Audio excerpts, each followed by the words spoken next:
نصلي على رسوله الكريم. أما بعد فأعوذ بالله من الشيطان الرجيم. بسم الله الرحمن الرحیم.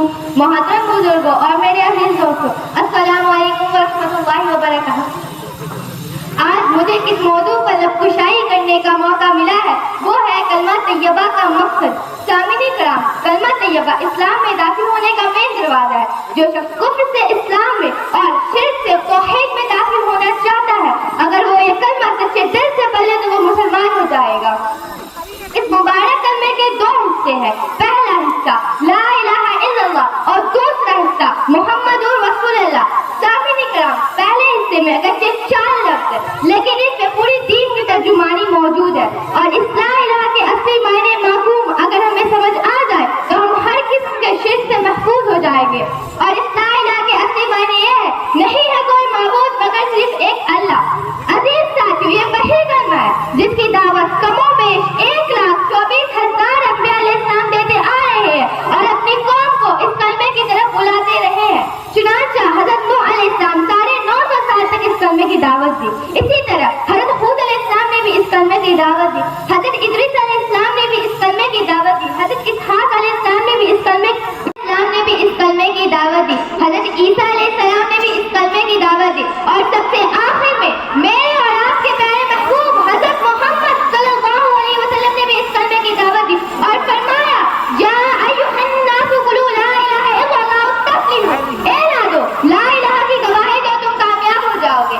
معلوم ہوا کہ تمام انبیاء اسلام اس کلمے پہ بہت محنت فرماتے رہے اور اس بات کی طرف رائج کرتے رہے کہ اللہ کے سوا کوئی معبود نہیں، اللہ کے سوا کوئی خالق نہیں، اللہ کے سوا کوئی نذر و نیاز اور منت کے حقدار نہیں.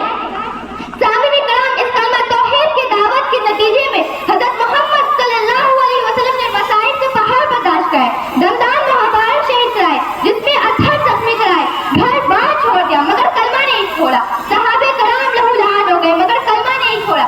حضرت حذیفہ رضی اللہ تعالی عنہ کو ابلتے ہوئے پانی میں ڈال دیا گیا مگر کلمہ نہیں چھوڑا. حضرت سمیہ رضی اللہ تعالی عنہ کو نیزہ مار کر شہید کر دیا گیا مگر کلمہ نہیں چھوڑا. آخر کیوں نہیں چھوڑا؟ سامعین کرام، آخر کیوں نہیں چھوڑا؟ اس لیے کہ کلمہ طیبہ آپ صلی اللہ علیہ وسلم کا منشور تھا. اس لیے کہ کلمہ طیبہ آپ صلی اللہ علیہ وسلم کا دستور تھا. کلمہ طیبہ کا دوسرا حصہ محمد رسول اللہ، یعنی آپ صلی اللہ علیہ وسلم اللہ کے رسول ہیں. کلمہ طیبہ آپ صلی اللہ علیہ وسلم کا رسالت غیر مکمل ہی نہیں ہو سکتا. دین آپ صلی اللہ علیہ وسلم کے رسالت غیر کامل ہی نہیں ہو سکتا. اسلام آپ صلی اللہ علیہ وسلم کے رسالت کے بغیر مکمل ہی نہیں ہو سکتا. بلکہ میں یہ کہتی ہوں کہ آپ صلی اللہ علیہ وسلم کی رسالت دین کی ضامن، آپ صلی اللہ علیہ وسلم کی رسالت اسلام کی ضامن، آپ صلی اللہ علیہ وسلم کی رسالت عدل و انصاف کی ضامن.